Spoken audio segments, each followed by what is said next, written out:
Halo Kak Halo, Vicky. ya, halo. Halo. Kita mulai nggak apa-apa ya Kak sekarang? Iya, boleh sebentar-bentar ya.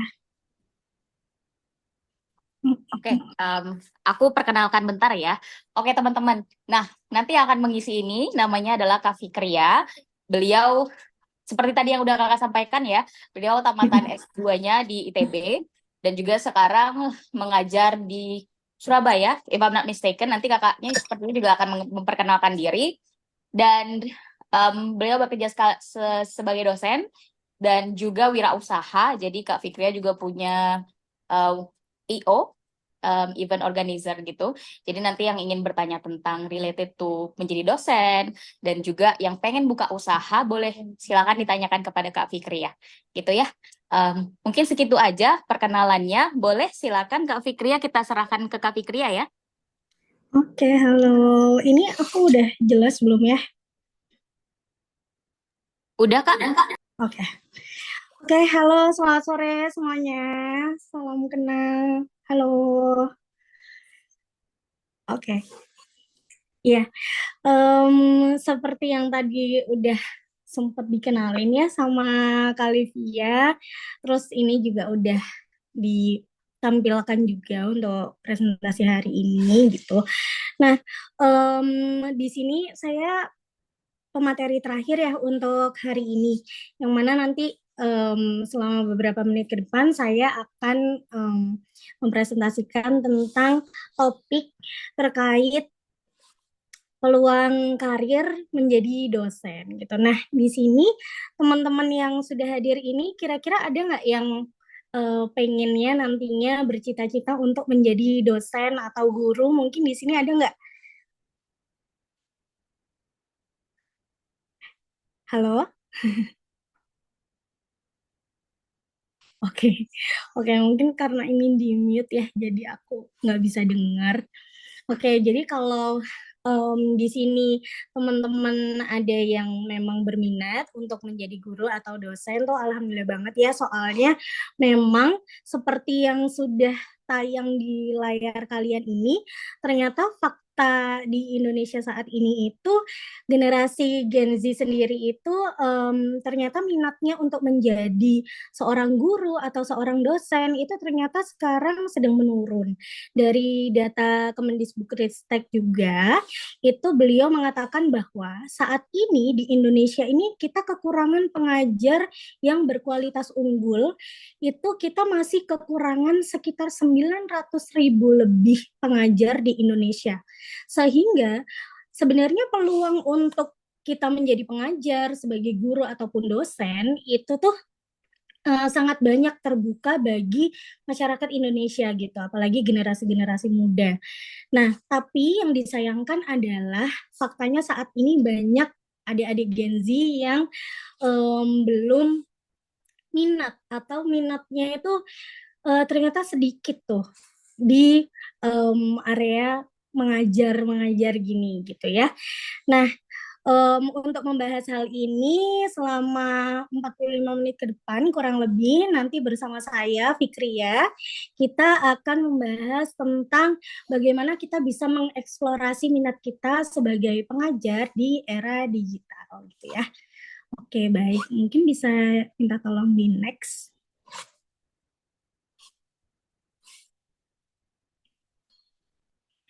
Oke, jadi salam kenal semuanya. Saya Fikria Marfuati Nur, bisa dipanggil Fikria. Kebetulan saat ini saya sedang berprofesi sebagai dosen di salah satu universitas swasta di Surabaya. Kemudian juga saya memiliki usaha di bidang wedding organizer dan juga makeup artist gitu. Jadi kalau teman-teman boleh nanti dicek ya usaha saya di Kami Kisah WO, bisa dilihat di TikTok maupun di Instagramnya, boleh juga kalau mau di follow di Bainaura Makeup juga. Ini teman-teman semuanya kan di Pekanbaru ya. Nah saya tuh di Surabaya, jadi halo semuanya. Kita jauh ya. Berharap banget nanti suatu saat saya ada kesempatan untuk bisa main-main ke Pekanbaru dan ketemu kalian semua gitu. Oke, jadi saya sendiri sekarang memang berprofesi sebagai dosen di salah satu perguruan tinggi swasta di Surabaya. Tapi sebenarnya saya sendiri itu tidak dimulai dari langsung menjadi dosen ketika lulus dari ITB. Jadi dulu saya lulus di tahun 2019. Aduh, ketahuan ya umurnya. Di 2019, kemudian saya memang dari awal itu sebenarnya tidak minat, tidak ada minat atau tidak kepikiran sama sekali saya akan menjadi dosen gitu ya. Karena saya memang dari awal itu saya berniat untuk menjadi seorang pengusaha gitu, di mana saya memang suka berwirausaha dan purpose saya adalah memang saya ingin bermanfaat untuk banyak orang dengan cara membuka lapangan pekerjaan yang banyak seperti itu. Nah, tapi setelah berjalan kurang lebih 6 tahun di usaha wedding organizer, nah kemudian di 1 tahun terakhir itu akhirnya ternyata tiba-tiba aja gitu ngerasa pengen punya profesi lain yang mungkin bisa jauh lebih bermanfaat dan memanfaatkan potensi yang saya punya. Kan kalau di bidang usaha tuh sebenarnya kalau dilihat dari pendidikan saya itu kan tidak berkorelasi ya, di mana saya lulusan farmasi dan pekerjaan saya adalah di bidang usaha gitu. Dan usaha wedding organizer lagi nggak ada farmasi-farmasinya gitu. Nah, saya ngerasa, oh kayaknya ilmu saya di bidang farmasi ini tuh masih belum saya maksimalkan gitu, belum saya gunakan malah setelah lulus tuh gitu. Oh iya, sebentar ya. Eh, nggak kelihatan ya? Bentar, bentar. Bentar ya guys.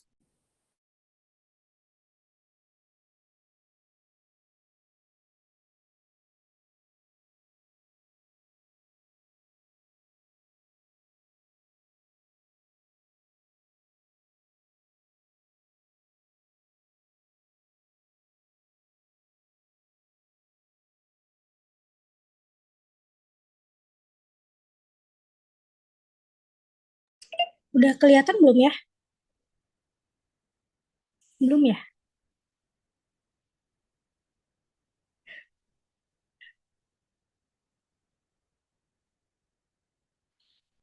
Oh gitu.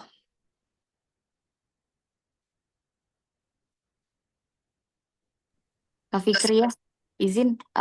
Kayaknya karena pakai tablet ya, jadi muka kakak tuh setengah. Jadi dari Oh iya. mulutnya sampai mata Oh ke iya. atas nggak kelihatan gitu. Oh iya. Heeh, gitu. Jadi Oh iya, kalau iya, agak iya. Oke, oke, dinaikin oke, oke, sedikit oke. mungkin agak kelihatan.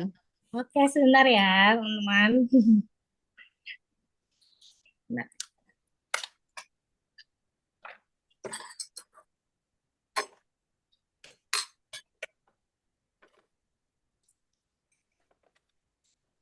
Boleh ditutup aja chatnya, Kak.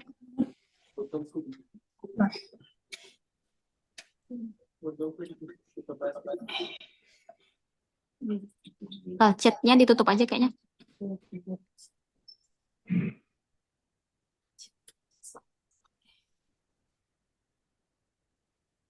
Udah pada kenyang semuanya? Udah ya, kalau nggak kelaparan gini kan? udah ya? Udah belum Um, ya? udah Kak, lumayan oke. Oke, thank you. Oke. Oke. Sampai mana ya tadi? Oh ya, jadi balik lagi tadi kan saya tuh ngerasa bidang keilmuan saya di farmasi itu belum saya manfaatkan lebih gitu, sehingga benar-benar setahun yang lalu itu saya ngerasa bahwa oh kayaknya saya harus lebih bisa mengoptimalkan ilmu yang saya punya untuk bisa lebih bermanfaat gitu. Jadi tiba-tiba aja gitu kepengen ngajar.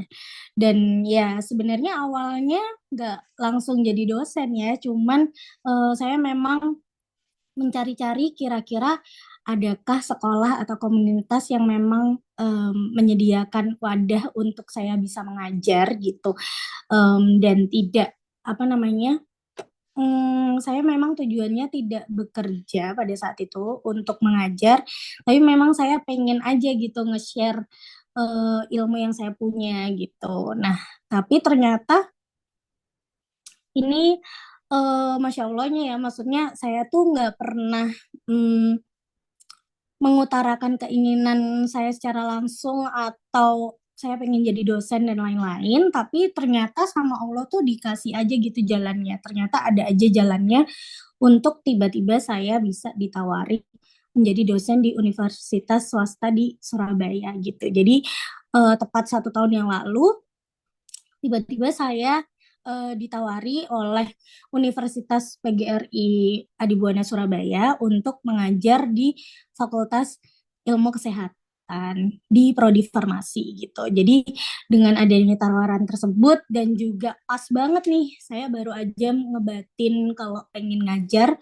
Nah, akhirnya saya terima tawaran tersebut gitu. Jadi sebenarnya sebenarnya Mas saya jadi dosen tuh masih baru ya, masih newbie banget, masih sekitar setahunan. Dan sebenarnya pengalaman saya di entrepreneur itu jauh lebih lama dibandingkan saya mengajar seperti itu.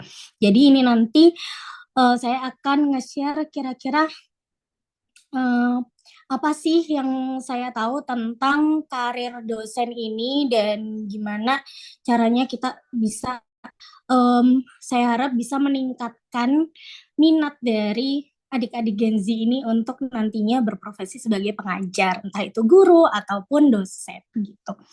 Nah, jadi kalau misalnya dilihat lagi ya, kalau dulu kan memang saya benar-benar nggak berniat untuk menjadi dosen.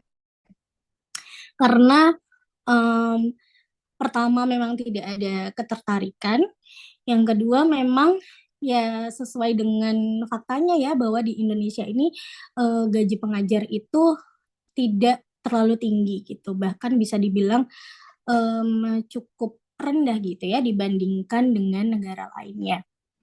Jadi dulu itu ketika lulus, saya tuh mikirnya sesingkat bahwa bekerja itu ya sebagai wadah untuk mencari uang. Sesimpel itu, sesingkat itu bahwa tujuan bekerja adalah untuk mencari uang. Tapi ternyata memang, em, tapi sebenarnya itu tidak salah juga ya. Maksudnya dengan bekerja kita memang tujuannya adalah mencari uang gitu. Akan tetapi ketika dijalani dari tahun ke tahun bekerja, sebenarnya bekerja itu bukan sebatas kita mencari uang, tapi dari bekerja kita juga akan mendapatkan banyak value yang bisa secara langsung maupun tidak langsung itu meningkatkan value dari diri kita gitu. Yang akhirnya nanti kalau misalnya value diri ini itu udah naik, pasti itu akan membantu kita untuk mencapai purpose dari hidup kita gitu. Jadi untuk adik-adik di sini mungkin yang sudah bercita-cita berkarir sebagai apapun itu profesinya, pasti juga sudah set goal. Tapi kalau bisa set goalnya itu jangan cuma nanti akhirnya saya ingin bekerja dan punya uang banyak gitu, tapi lebih daripada itu. Agar nantinya kalian gak cukup nih untuk menjadi hebat aja, tapi juga kalian juga harus bisa sebagai pribadi, sebagai manusia itu bisa bermanfaat untuk sekitar gitu ya. Tapi untuk pemikiran sampai ke sana itu memang butuh pendewasaan gitu. Nah, mungkin bisa di next. Ya, jadi untuk mencapai sukses itu juga itu kita butuh yang namanya pendewasaan. Jadi mungkin kalau adik-adik di sini kan kebanyakan masih SMA dan SMK ya. Jadi kalau misalnya mikirnya belum sampai ke sana atau jujur aja dulu ketika saya di umur kalian itu nggak ada pikiran sama sekali bahwa bekerja itu untuk bisa bermanfaat bagi orang banyak. Nggak ada sama sekali pikiran kayak gitu. Ya bekerja ya untuk kita cari uang gitu, untuk kita menaikkan kualitas hidup kita, untuk mencukupi kehidupan kita gitu. Tapi memang untuk bisa sampai ke pemikiran bahwa kita bekerja dan mencari uang dan uang itu bisa bermanfaat untuk orang banyak, itu memang butuh pendewasaan. Dan ketika kita sudah bisa dewasa dalam memaknai hal itu, nanti kita akan bisa menuju ke tingkat sukses kita masing-masing gitu, dan kita bisa jadinya memaknai sukses itu secara utuh gitu dengan pemikiran dan mindset yang lebih bijak dan juga dewasa gitu. Oke, next. Nah, jadi ini yang saya tadi bilang bahwa sebenarnya bekerja bukan hanya tentang uang, tapi ada value, banyak value untuk mencapai purpose di hidup kita nantinya gitu ya. Jadi memang em, tujuan orang tuh beda-beda. Pribadi yang satu dengan yang lainnya tuh tujuan hidupnya pasti berbeda gitu ya. Em, dan itu tuh juga berkaitan dengan kebahagiaan dari diri kita masing-masing. Salah satu tujuan hidup yang paling besar adalah pastinya kita mencari kebahagiaan gitu loh. Dan kebahagiaan bagi satu orang dengan satu orang yang lainnya pasti berbeda gitu. Tapi sebenarnya bahagia itu juga tuh punya 3 tahapan gitu ya. Em, boleh next. Nah, jadi sebenarnya ada 3 tahapan happiness gitu ya. Kalau misalnya kita berbicara tentang kita akan berkarir nantinya, bekerja nantinya, itu tuh kita nggak cuman berbicara tentang passion gitu ya. Ada yang tahu nggak passion itu apa? Oh, ini kita nggak bisa ngobrol ya. Oke, jadi kalau misalnya biasanya teman-teman kalau ngomongin tentang karir pasti ngomongin juga tentang passion gitu.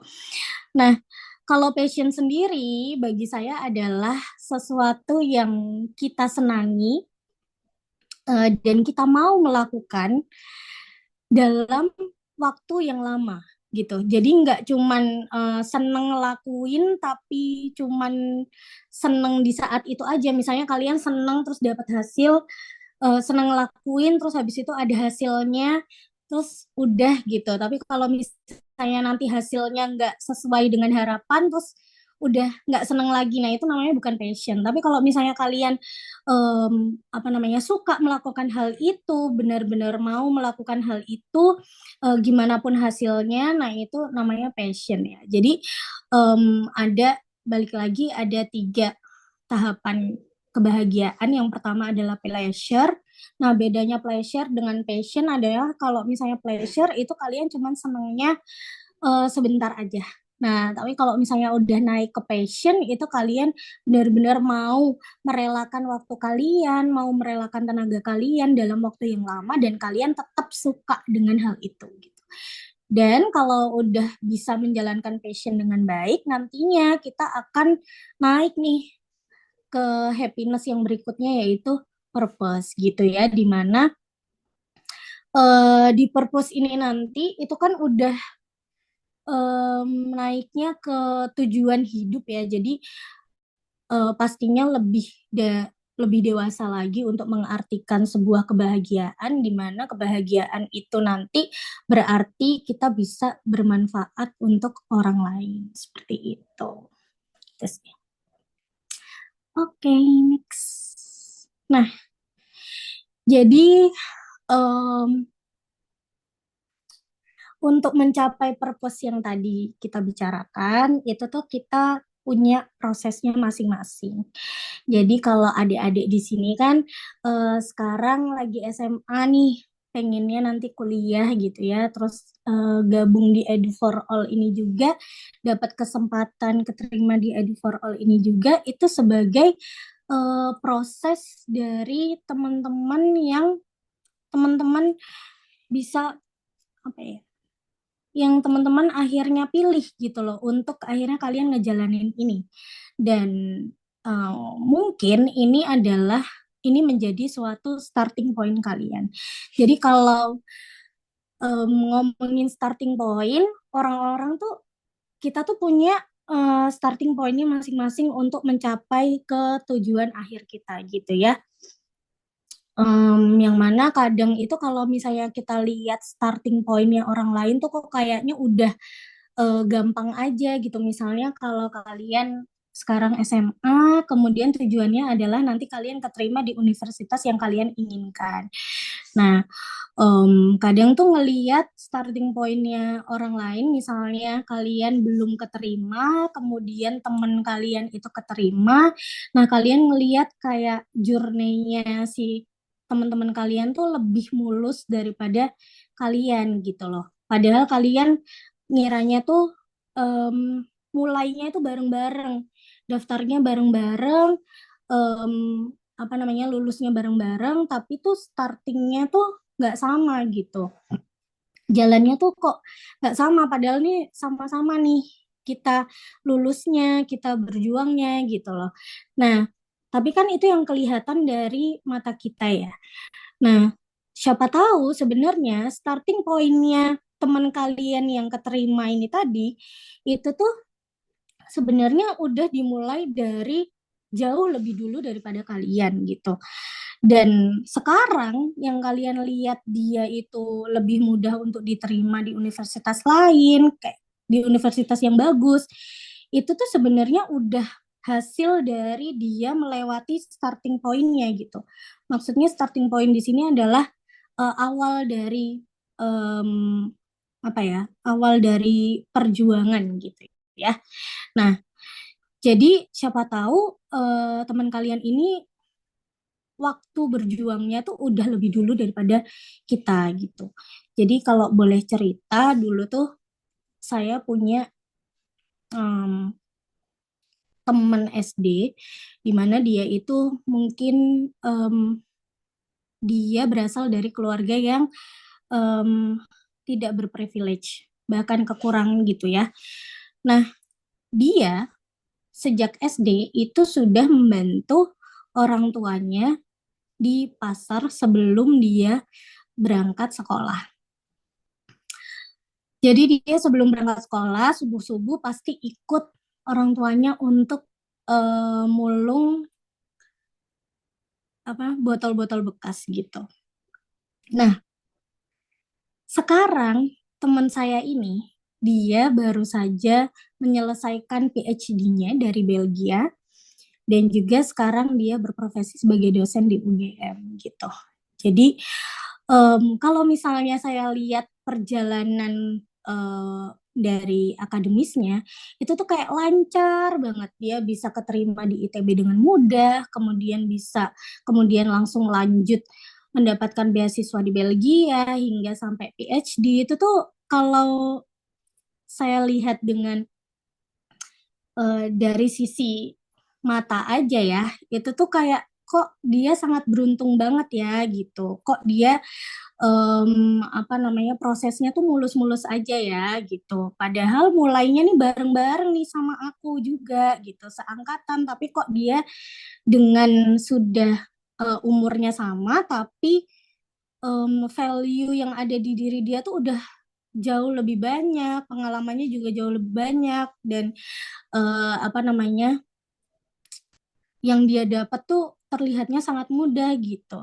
Nah, yang sering tidak kita sadari adalah, oh ternyata dia memulai perjuangan itu tuh jauh lebih dulu daripada saya gitu. Yang mana dia sudah memulai perjuangan itu ya sejak SD gitu, dimana itu jauh lebih lama daripada yang saya lakukan gitu. Jadi yang sebenarnya sering kelihatan di kita tuh cuman hasilnya aja gitu.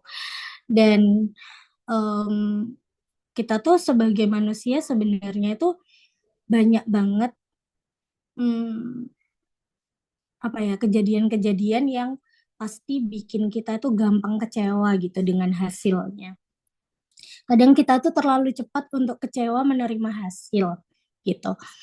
Maksudnya gimana? Terlalu cepat kecewa dengan menerima hasil. Jadi kadang kita tuh merasa bahwa perjuangan kita tuh udah sangat berat dan udah sangat kita usahakan gitu. Tapi hasilnya itu tidak sesuai dengan apa yang kita ekspektasikan, apa yang kita mau dan apa yang kita butuhkan menurut kita gitu ya. Nah, kadang kalau hasilnya udah keluar itu jadinya karena kita udah ngerasa apa ya, berusaha banget, udah capek banget untuk mengusahakan sesuatu, jadinya kita kecewa dengan hasil itu gitu yang dikasih sama Tuhan gitu ya. Nah, padahal sebenarnya hasil yang kita terima saat ini itu mungkin belum hasil akhir yang direncanakan sama Tuhan gitu. Jadi sebenarnya ya hasil yang sekarang kita terima itu adalah bagian dari proses menuju ke hasil akhir nantinya yang sesuai dengan keinginan kita. Tapi kita udah salah paham duluan gitu kalau ternyata takdirku kok tidak sebagus dengan apa yang aku usahakan ya gitu. Biasanya kalau adik-adik SMA ini kan biasanya kalau lulus ya tujuan terdekatnya adalah keterima di PTN gitu ya atau di luar negeri gitu ya. Nah, kalau misalnya nggak keterima biasanya langsung kecewa gitu, langsung sedih banget. Nah, padahal siapa tahu dengan tidak diterimanya kita itu tuh menjadi suatu apa ya? Suatu cara yang direncanakan sama Tuhan untuk lebih menguatkan kita dan kalau mau lebih bersabar sedikit lagi, siapa tahu kita menjadi pribadi yang jauh lebih baik dan lebih pantas untuk menerima hasil yang kita inginkan gitu. Karena siapa tahu kalau kita keterimanya itu lebih awal, kitanya sebenarnya yang belum siap untuk menerima takdir itu gitu loh. Gitu ya. Jadi em, Allah itu tuh pasti pengen hambanya itu menerima takdirnya itu dalam kondisi yang baik.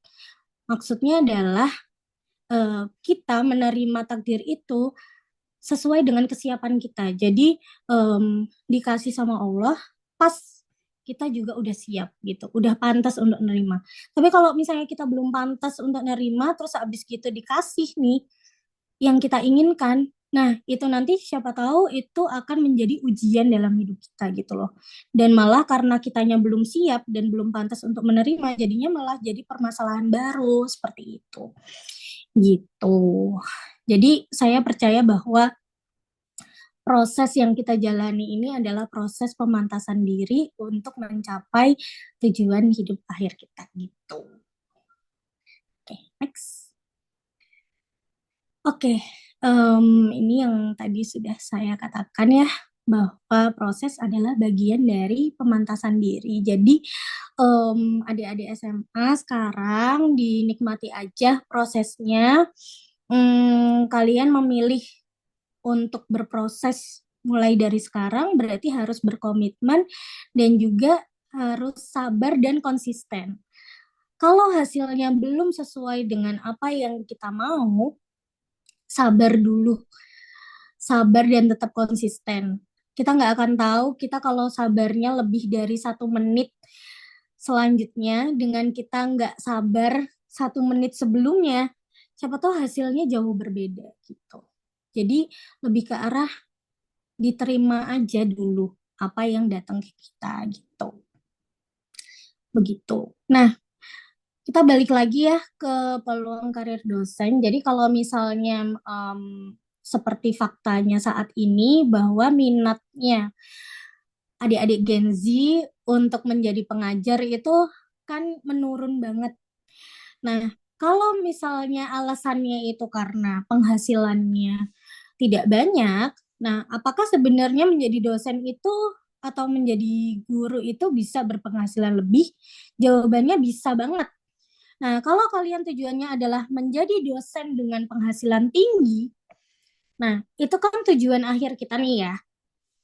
Nah, berarti dari kita bisa untuk kita bisa menggapai tujuan akhir kita, kita harus melalui proses pemantasan diri itu dulu. Dan kalau ngomongin pemantasan diri untuk menjadi dosen dengan penghasilan tinggi, ini saya bagi dua. Jadi menjadi dosennya dulu dan berpenghasilan tingginya dibedakan gitu ya.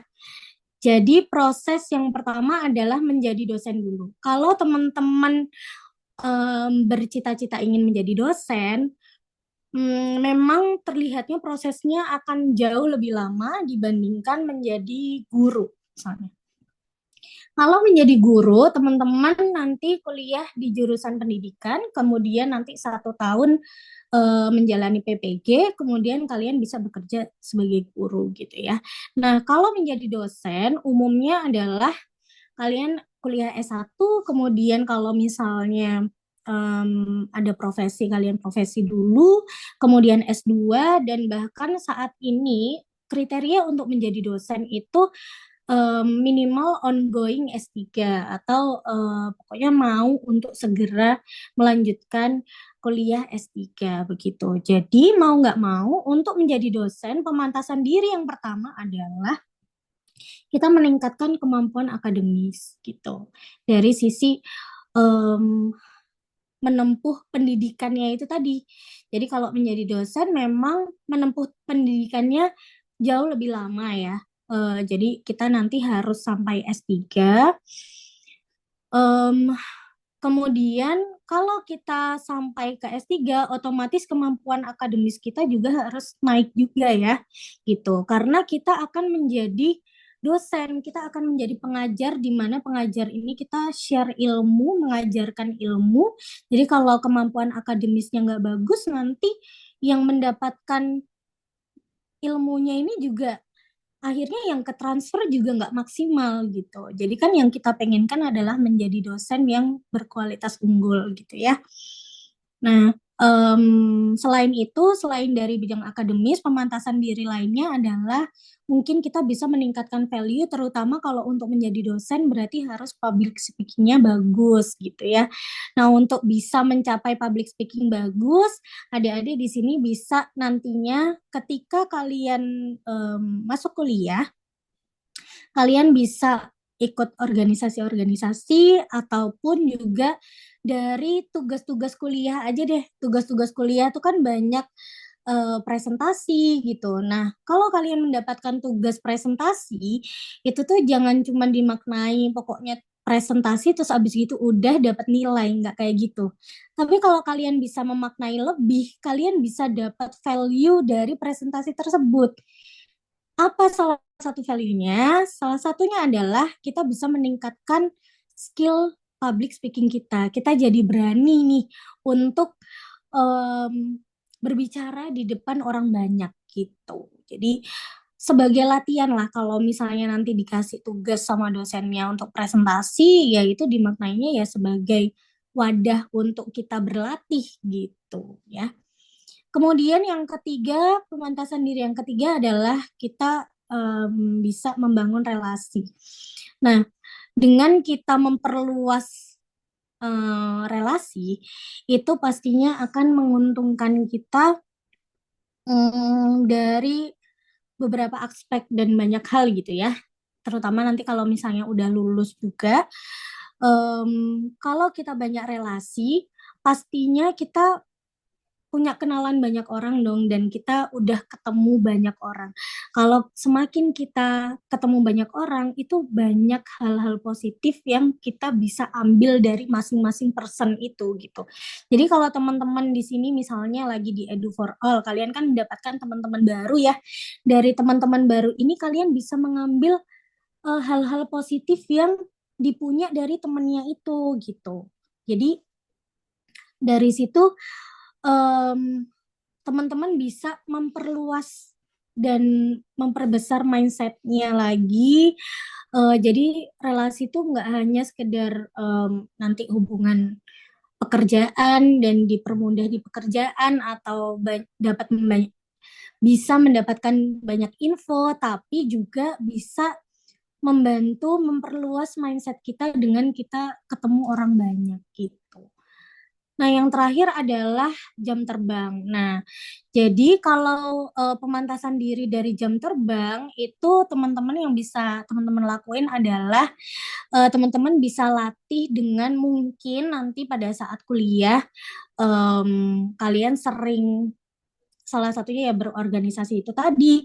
Kemudian kalian bisa kuliah sambil nyambi bekerja, misalnya ikut LBB gitu. Nah, dengan kalian ikut LBB, kalian akan terlatih juga untuk bisa mengajar, terutama untuk teman-teman yang tidak berasal dari prodi pendidikan gitu. Tapi yang dari prodi lain, kalau ingin menjadi dosen, nah untuk mendapatkan jam terbang dan latihan tuh bisa dari sana. Kalian bisa sambil gabung dengan LBB dan menjadi guru les di sana gitu. Itu sebagai latihan juga.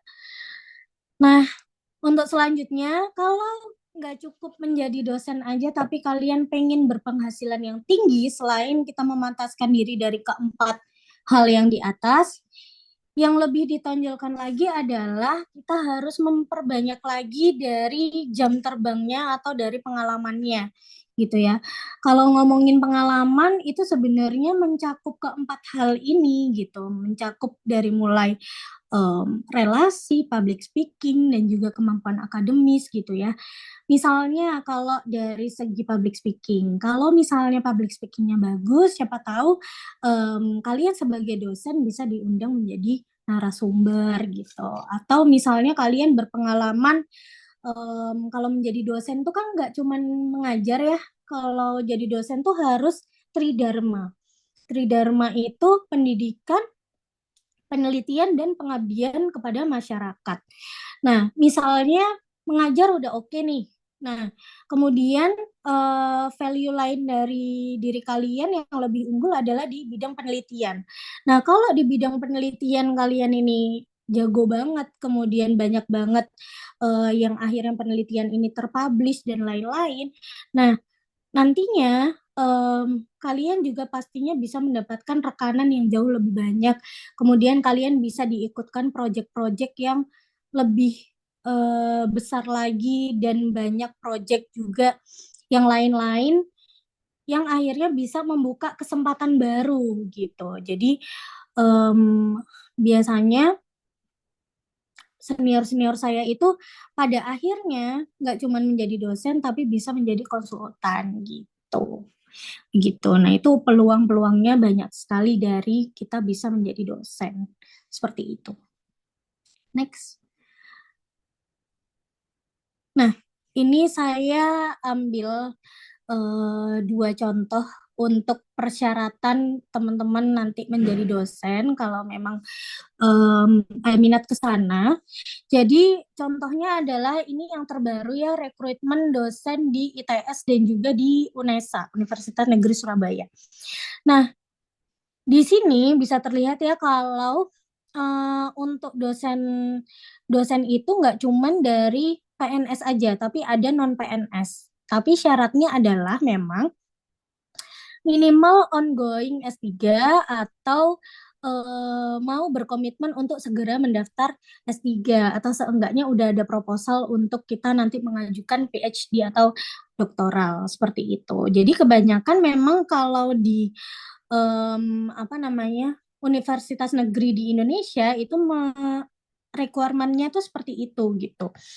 Jadi sampai ke S3 gitu ya. Mungkin boleh di zoom dikit. Nah, di ITS maupun di UNESA tuh seperti itu. Nah, kalau di UNESA malah persyaratannya adalah kalau nggak lagi ongoing S3, itu harus S2 lulusan luar negeri gitu. Nah, mungkin kalau untuk apa namanya kuliah di luar negeri dan pembahasan tentang perkuliahan sudah pernah ya di pertemuan-pertemuan yang sebelumnya mungkin oleh Kak Livia. Nah, jadi kalau contohnya misalnya ini yang persyaratan khusus, kalau persyaratan umum tuh itu tadi dari bidang akademis. Jadi kita harus sampai ke minimal S2 dan lagi ongoing S3 gitu. Nah, kalau persyaratan khususnya itu lebih ke arah prodi yang kalian nanti daftar. Misalnya seperti saya di bidang farmasi.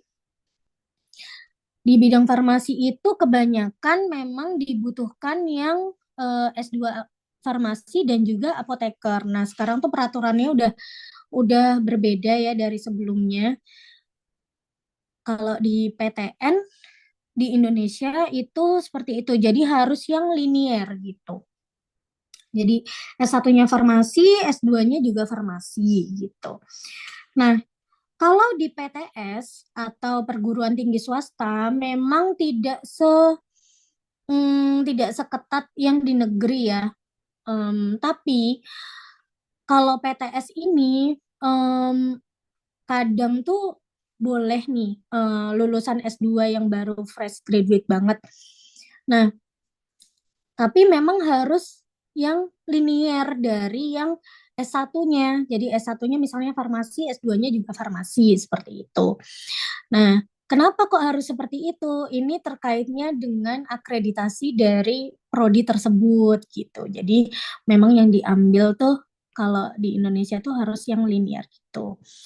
Dan beberapa PTS juga sebenarnya ada juga sih yang nggak mensyaratkan bahwa harus linear, tapi seenggaknya tuh bidang yang dipelajari itu nyambung dengan yang nanti akan diajarkan gitu. Contohnya misalnya saya kan gelarnya adalah SSI MS Farm, di mana SSI itu saya dulu apa namanya kuliahnya adalah kimia farmasi dan S2-nya saya ambilnya farmasi gitu karena tes skripsi saya itu tentang pengembangan obat. Jadinya nyambung lah dengan si farmasi ini. Tapi kalau misalnya S1-nya saya itu benar-benar nggak ada nyambung-nyambungnya dengan farmasi, nah itu mungkin yang benar-benar nggak bisa untuk kita ngelamar sebagai dosen seperti itu. Jadi kalau memang teman-teman di sini berminat untuk menjadi dosen, memang harusnya nanti dipikirkan benar-benar dari S1 maunya kuliah apa, S2-nya juga ya yang berkaitan dengan hal itu gitu. Nah, sebenarnya kalau jadi dosen mah nggak cuman dosen tetap aja ya. Jadi biasanya itu terutama di PTS, di PTN juga ada sebenarnya. Kalau di PTS itu kebanyakan juga masih menerima dosen tidak tetap atau yang biasanya disebut juga dengan dosen luar biasa atau dosen LB gitu ya. Nah, dosen LB ini em, mirip-mirip lah dengan guru honorer gitu gitu. Jadi kalau misalnya kalian mau cari pengalaman, misalnya baru benar-benar lulus S2, terus mau nyoba apakah nanti beneran pengen jadi dosen tetap atau enggak, kalian bisa daftar dulu jadi dosen LB gitu. Dan kalau untuk dosen LB itu biasanya terutama di PTS ya, di PTS itu dia nggak harus buka requirement, apa namanya, buka oprek, tapi kalian bisa aja langsung daftar aja gitu karena biasanya ya apa namanya butuh gitu kalau di PTS karena biasanya jumlah dosennya juga belum mumpuni gitu, jumlah dosennya kurang. Jadi kan kalau kuliah kan harus tim teaching ya, artinya satu mata kuliah itu nggak cuman diajar oleh satu dosen gitu. Nah, itu butuh dosen LB juga gitu. Jadi kalau kalian pengen daftar-daftar aja untuk sebagai dosen non tetap bisa banget gitu. Cari aja informasi, diperluas lagi relasinya, nanti siapa tahu info-infonya itu datang ke kalian seperti itu. Oke, nah kalau dosen sendiri tuh jenjang karirnya seperti apa sih? Apakah jadi dosen itu nggak ada jenjang karirnya atau kayak di kalau misalnya kita kerja di kantoran, misalnya mulai dari staff, terus habis itu jadi supervisor, manager, terus direktur gitu ya. Nah, kalau jadi dosen tuh juga ada jenjang karirnya ya teman-teman. Jadi untuk dosen baru itu biasanya namanya adalah asisten. Kemudian nanti setelah 1 tahun NIDN punya nomor NIDN itu disebut juga dengan asisten ahli. Setelah asisten ahli biasanya kalian bisa mengajukan yang namanya sertifikat dosen ya, sertifikat pendidikan. Jadi kalau kalian sudah sertifikasi biasanya itu gajinya itu 2 kali dari yang sebelumnya gitu. Jadi kalian akan menerima 2 kali gaji gitu. Biasanya kalau untuk mau sertifikasi harus jadi asisten ahli dulu gitu. Dan setiap tingkatan dari asisten ke asisten ahli ke lektor dan seterusnya itu pemerintah tuh ada standarnya sendiri. Nah, biasanya itu disebut juga dengan nilai KUM gitu. Jadi, misalnya kalau dari pendidikan kita udah ngajarnya, udah jam terbangnya udah memenuhi belum gitu kan. Nah, kalau udah memenuhi bisa dilihat dari penelitiannya apakah kita sudah pernah publish penelitian atau kita udah pernah melakukan pengabdian kepada masyarakat, nah itu nanti bisa menjadi menambah nilai kumnya gitu. Dan akhirnya bisa naik ke jenjang karir berikutnya. Nah, setelah asisten ahli, kemudian bisa serdos. Setelah serdos, nanti kita bisa naik lagi ke lektor. Nah, setelah lektor, nanti ada lektor kepala, dan masing-masing peningkatan ini pastinya ada peningkatan tunjangan juga ya, gitu. Ada lektor kepala, dan yang terakhir adalah guru besar, sampai nanti profesor gitu ya. Kalau misalnya profesor itu tunjangannya besar sekali ya. Kita cuman, bahkan profesor itu, kalau kita kuliah sampai menjadi profesor, itu bahkan kita tidak bekerja aja, itu ada tunjangannya dari pemerintah gitu. Jadi kalau memang ingin berkarir dosen itu ada banget jenjangnya gitu. Jadi nanti bisa sampai ke guru besar, sampai ke profesor seperti itu. Nah, jadi ya menjadi dosen tuh pastinya bekerjanya itu tujuannya bukan untuk diri sendiri ya. Hanya sekedar menghasilkan uang aja, tapi lebih daripada itu, kita tujuannya adalah untuk mencerdaskan bangsa, untuk bermanfaat bagi generasi bangsa nantinya yang akan kita bentuk menjadi orang-orang sukses di bidangnya masing-masing. Nah, itu adalah tugas dari guru dan juga dosen. Kita mendidik mereka agar punya kemampuan dan juga punya karakter yang bagus untuk sampai nanti akhirnya bisa sukses di jalannya masing-masing gitu. Jadi ya betapa mulianya pengajar-pengajar ini gitu. Seperti itu. Next. Nah, jadi pesan dari saya untuk teman-teman yang adik-adik di sini yang masih SMA, kalau kalian sekarang sedang berusaha dan jalan kalian berat, cukup berat, saran dari saya adalah jalani aja. Jalani aja sampai limit yang kalian mampu. Dijalani aja terus sampai mentok, sampai limitnya kalian. Nggak akan ada yang sia-sia kok dari yang sudah kalian lakukan, dari yang sudah kalian perjuangkan selama ini. Kita itu tugasnya cuma berusaha aja, teman-teman. Kalau masalah hasil itu udah di luar kontrolnya kita. Jadi selama yang bisa kita kontrol, ya itu yang kita lakukan. Nah, yang bisa kita kontrol kan prosesnya kita, usahanya kita. Nah, kita cuma perlu mengusahakan yang terbaik yang kita bisa. Nah, untuk masalah hasil itu udah di luar kuasa kita. Yang pastinya adalah pasti kita harus percaya bahwa Tuhan itu pasti memberikan yang terbaik untuk kita gitu. Apapun yang pantas untuk kita, yang sudah diusahakan dan yang sudah pantas lah untuk diberikan ke kita tuh, itu pasti nanti akan menemukan waktunya masing-masing. Jadi saya suka banget nih sama kata-kata yang ada di sini dari Ali bin Abi Thalib, sahabat Nabi, yang mana beliau mengatakan bahwa apapun yang menjadi takdirmu akan mencari jalan untuk menemukanmu. Jadi jangan khawatir. Kalau masih muda mah pasti kekhawatiran itu banyak ya, terutama nanti kalau udah masuk ke usia-usia quarter life crisis gitu. Tapi sebagai orang yang beriman, baiknya kita meyakini apapun yang akan datang ke kita itu tuh pasti udah yang terbaik banget gitu. Kalaupun hasilnya tidak sesuai dengan apa yang kita inginkan, jangan pesimis dulu, jangan menyerah dulu. Siapa tahu hasil yang kita terima itu tuh belum akhir dari perjalanan kita ini yang kita perjuangkan. Siapa tahu itu bagian dari proses yang memang harus kita jalani gitu untuk mendapatkan hasil atau tujuan yang kita tuju di akhir nanti. Seperti itu ya. Dan pesan saya adalah saya suka banget sama quotes dari Azahra Putri Santi, kalau teman-teman tahu ya, mau pres dari IPB. Dia selalu mengatakan bahwa menjadi hebat saja tidak cukup, tapi jadi hebat yang bermanfaat. Karena sebaik-baiknya kita menjadi manusia adalah yang membawa kebermanfaatan. Seperti itu. Baik, sekian materi dari saya.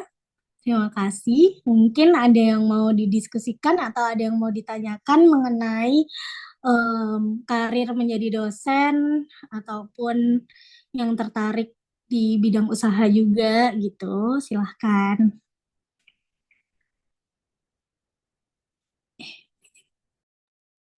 Ada yang mau bertanya?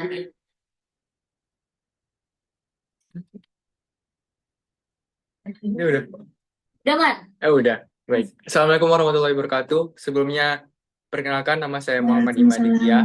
Saya bersekolah di SMK Negeri Tujuan Baru dengan jurusan Teknik Otomasi Industri. Nah, dengan penjelasan kakak tadi, saya tertarik nih dengan pekerjaan dosen. Ya.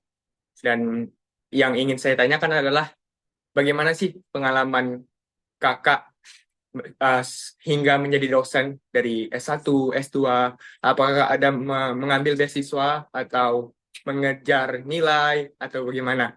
Dan pertanyaan kedua adalah berapa sih gaji dosen itu? Gitu. Terima kasih. Oke, baik. Terima kasih sudah bertanya. Pertanyaannya bagus sekali. Jadi, kalau dari saya sendiri, seperti yang tadi sudah sempat saya sedikit ceritakan bahwa memang awalnya saya itu benar-benar tidak berniat untuk menjadi dosen. Bahkan niat pun tuh nggak ada. Jadi pada saat kuliah ya saya ngejalanin aja seperti biasa dan semampu saya gitu. Nggak ada ambisi sama sekali untuk aku harus melanjutkan S2 dan juga nanti jadi dosen tuh nggak ada sama sekali gitu. Fun fact-nya adalah saya tumbuh di keluarga akademisi yang mana orang tua saya adalah dosen gitu. Tapi saya tumbuh dengan tidak adanya keinginan untuk menjadi dosen gitu karena saya lebih tertarik ke arah ingin menjadi pengusaha gitu. Nah, jadi sebenarnya mungkin dari kecil sampai dewasa, sampai sebelum saya jadi dosen itu tuh Tuhan tuh udah nge-spill gitu loh ke saya kalau sebenarnya tuh jalan saya tuh ke arah dosen, tapi tuh saya selalu denial gitu. Dengan apa ya? Dengan dulu pengalaman-pengalaman saya pernah jadi dari SMA itu sebenarnya saya udah ikut LBB yang mana saya dulu ngajar anak-anak mulai dari anak TK, SD, SMP gitu. Waktu kuliah juga sambil nge-LBB juga gitu. Nah, tapi tuh saya tuh selalu denial bahwa saya nggak mau nih nanti kerjanya jadi guru aja gitu, nggak mau gitu. Saya pengen yang lebih daripada itu gitu. Kalau dari kuliah sebenarnya saya tidak apa namanya mengajukan beasiswa ya. Terutama S2 saya nggak ngambil beasiswa LPDP, cuman di ITB itu ada beasiswa dari masing-masing fakultas. Jadi mungkin teman-teman yang nanti berniat untuk kuliah di ITB, jadi masing-masing fakultas itu nanti dia itu ada beasiswa untuk mahasiswanya yang udah keterima gitu. Jadi kalau di fakultas saya di sekolah farmasi itu tuh setiap semester fakultas saya tuh memberikan beasiswa untuk 2 mahasiswanya. Nah, jadi dulu saya waktu mendaftar S2 memang biaya pribadi, tapi pada saat kuliah saya mendapatkan beasiswa dari fakultas saya, seperti itu. Nah, tapi memang dari awal nggak ada tujuan nih untuk dapat beasiswa gitu.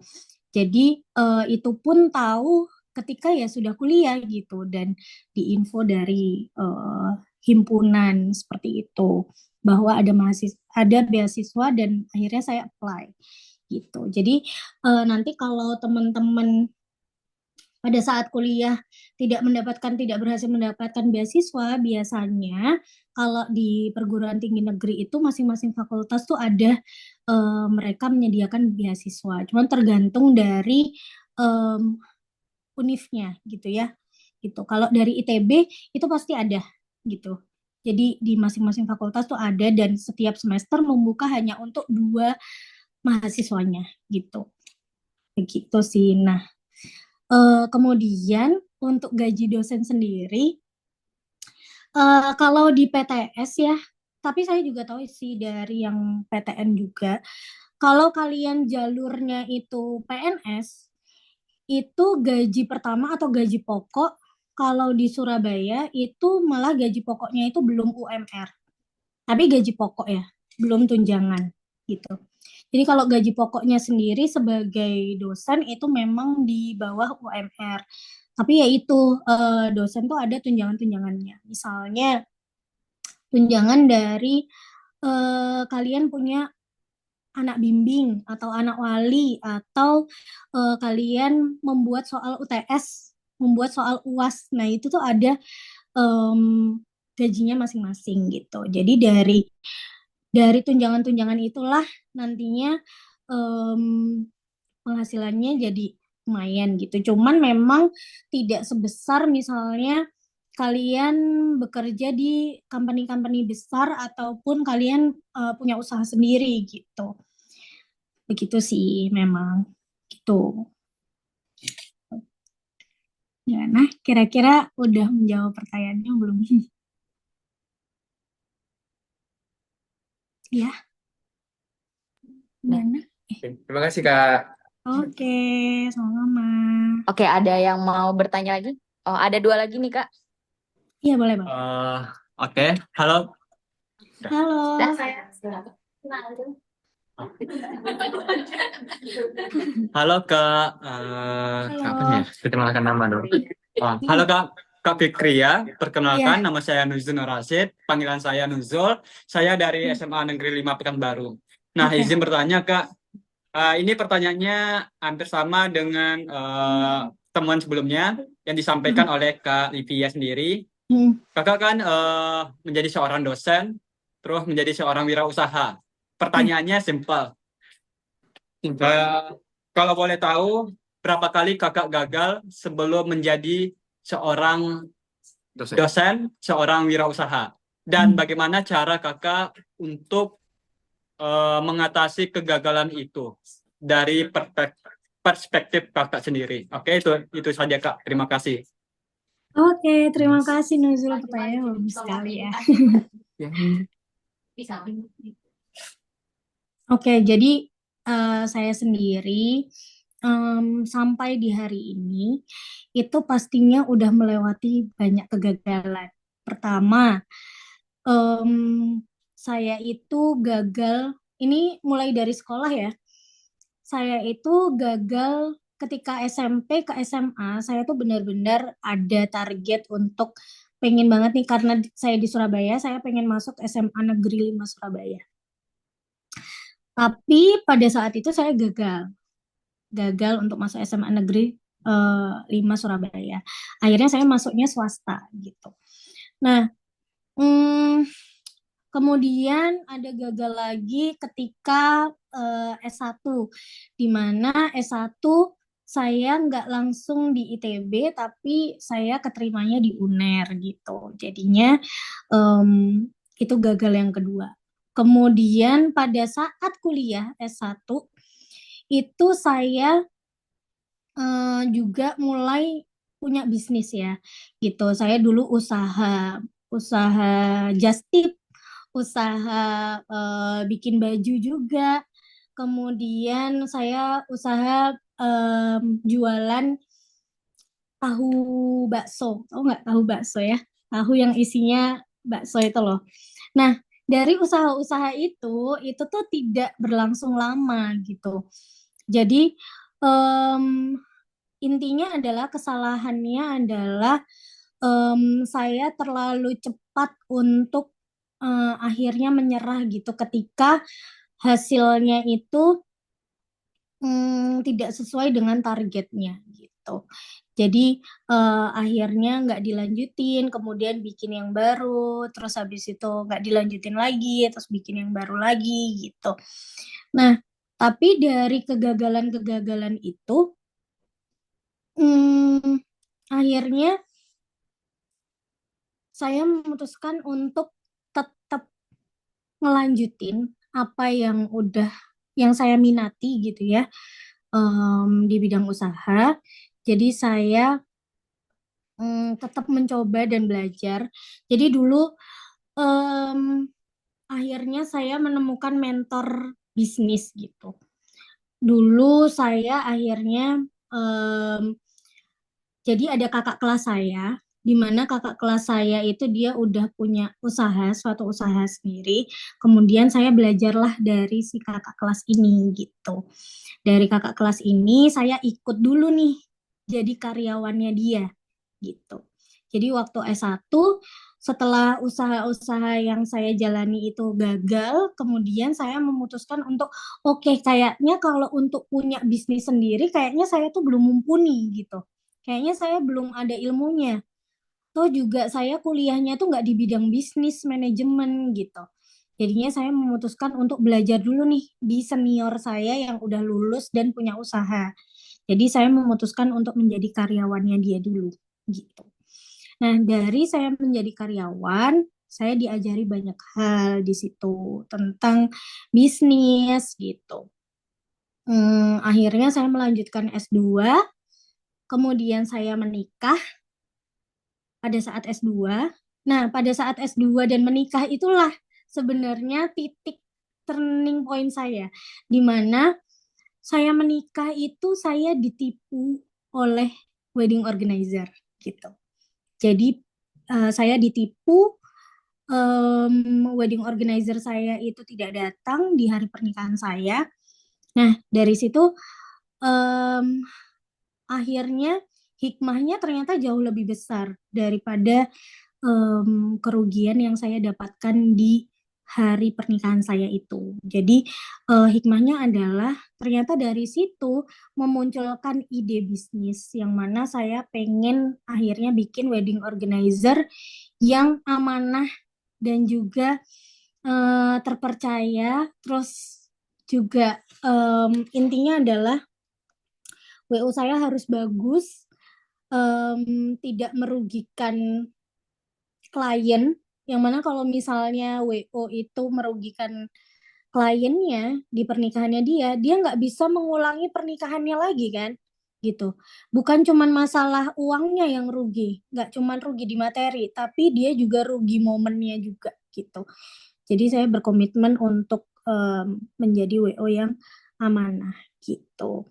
Akhirnya dari situlah saya membangun WO gitu. Dan WO juga membangun bisnis itu tidak mudah ya teman-teman gitu. Bahwa membangun bisnis itu butuh sekali banyak kesabaran dan konsistensi.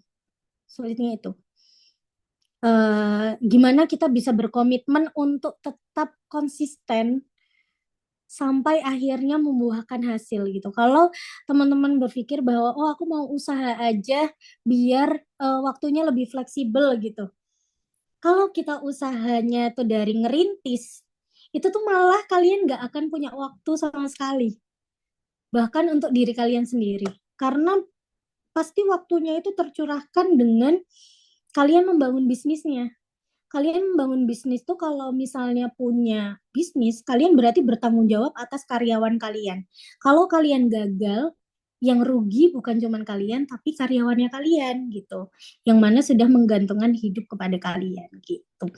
Jadi tanggung jawabnya lebih besar lagi. Dan membangun WO itu juga banyak kegagalannya di proses-proses awal. Namanya juga belajar ya. Jadi teman-teman di sini kalau ngomongin kegagalan itu jangan takut. Jangan takut untuk gagal. Malah harusnya alhamdulillah, bersyukur. Oh ya, aku pernah gagal di sini. Karena kegagalan itu tuh juga merupakan guru ya. Merupakan pengalaman, dari situ kita tahu salahnya di mana. Karena kalau kalian udah dewasa, itu nggak ada lagi guru yang ngasih tahu kita. Maksudnya kalau misalnya kita masih sekolah kan kita bisa ditunjukin nih sama orang tua maupun guru di sekolah baiknya itu seperti apa. Nah, kalau kalian udah dewasa itu nggak ada yang ngasih tahu kita baiknya itu seperti apa. Jadi ya kita belajar dari pengalaman dan kegagalan gitu. Jadi malah dari kegagalan itulah kalian nantinya bisa memperbaiki dan bisa mencapai tujuan akhir kalian gitu. Jadi jangan takut untuk gagal seperti itu. Nanti pasti masing-masing orang tuh pasti ada titik baliknya kok. Maksudnya kalian bakalan menemukan di mana diri kalian tuh keinginannya tuh tiba-tiba semuanya tuh terpenuhi gitu. Dari hasil usaha kalian yang udah mentok banget, udah kalian kerjakan dari sedari dulu, itu semuanya tuh terbayarkan gitu. Pasti nanti seseorang tuh pasti akan mengalami momen itunya gitu. Dan apa namanya, lamanya kita nanti akan sukses itu tergantung respon dari kitanya juga. Respon menerima kesuksesan itu tuh seperti apa. Kalau kita meresponnya dengan hal-hal yang negatif atau dengan ketidakpuasan atau dengan ketamakan, pasti juga tidak akan lama itu terjadi gitu. Seperti itu. Oke.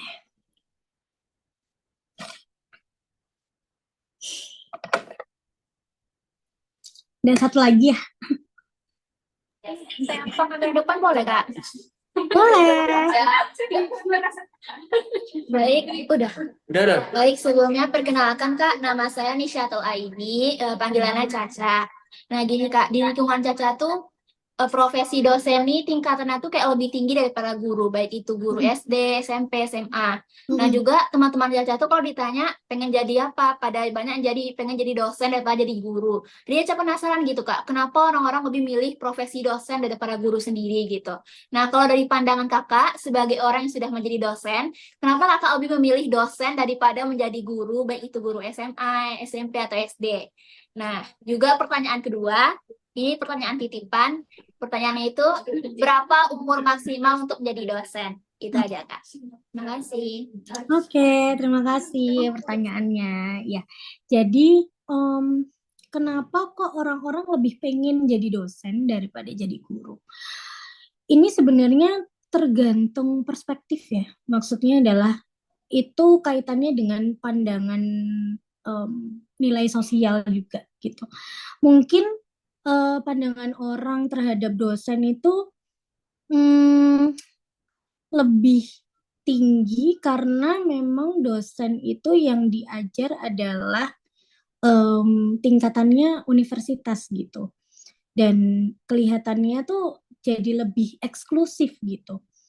Padahal menjadi guru itu tidak kalah kerennya dengan mereka, maksudnya yang diajar itu adalah siswa-siswa, terutama guru-guru di SD ya.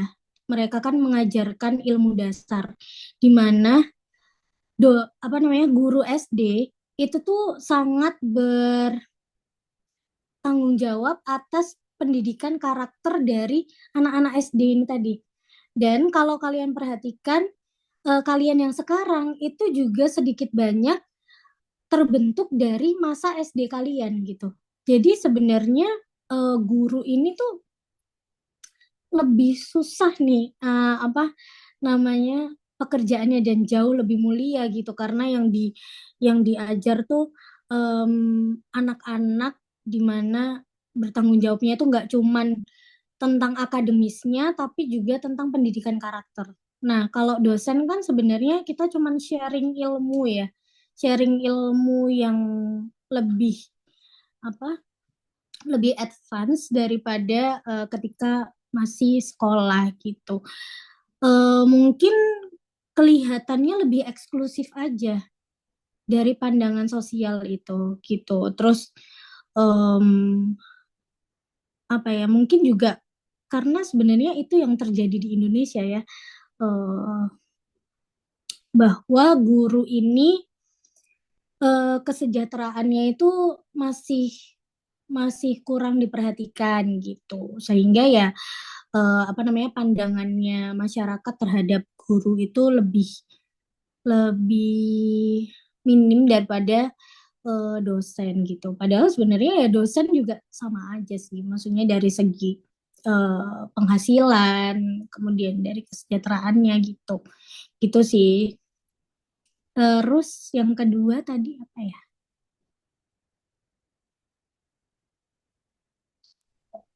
Itu Kak, umur maksimal untuk Oh menjadi ya, dosen berapa? umur maksimal jadi dosen. Apakah ada umur maksimalnya gitu Kak? Hmm, kalau di apa namanya di PNS itu ada ya, kalau nggak salah tuh untuk pendaftaran di 35. Tapi kalau misalnya di PTS kemarin yang daftar di univ saya itu ada juga loh dia yang udah usia 49 tahun gitu. Atau biasanya tuh gini, kalau di PTS itu malah kita butuh em, dosen-dosen yang memang sudah berpendidikan tingkat lanjut. Maksudnya adalah gini, misalnya ada em, ada orang yang dia tuh dari mulai S1, S2, S3 tuh langsung berkelanjutan. Nah, biasanya yang lulusnya S3 itu kan umurnya juga udah lebih tua gitu ya, atau dia misalnya langsung ke postdoc gitu. Nah, itu tuh malah universitas-universitas tuh butuh dosen yang gelarnya itu udah tinggi gitu. Jadi malahan meskipun mereka itu belum jadi dosen sebelumnya. Jadi biasanya yang lulusan S3 itu pasti ditawarin gitu untuk menjadi dosen karena itu juga terkait dengan akreditasi dari prodi tersebut seperti itu gitu. Jadi kalau untuk dosen kalau di PTS sih setahu saya nggak ada maksimalnya ya berapa umurnya gitu. Yang penting adalah kira-kira penelitian dia yang terbaru tuh apa gitu dan apakah konsisten dalam publish jurnal atau publish penelitian kayak gitu-gitu. Gitu sih. Begitu. Kalau dari umur nggak ada kalau di PTS. Tapi kalau di PNS ada umur maksimal 35 itu kalau nggak salah ya. Kayaknya segitu aja pertanyaannya, Kak. Kayaknya anak-anak ada yang mau disampaikan juga sebagai penutup. Iya, boleh.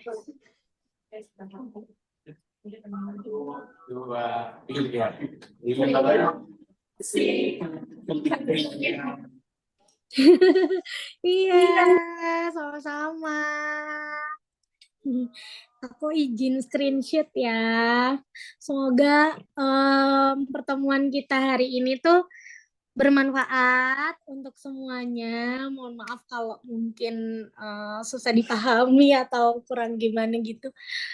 Oh iya ya ya, lagi ya. 1, 2, 3. Oke, terima kasih kesempatannya. Semoga bermanfaat ya infonya. Dadah. Thank you ya, Kak Rikria. Ya, dadah. Dadah semuanya. Oke. Udah ya? Udah, Kak. Boleh lift. Terima kasih ya, Kak ya. Terima kasih ya. Dadah.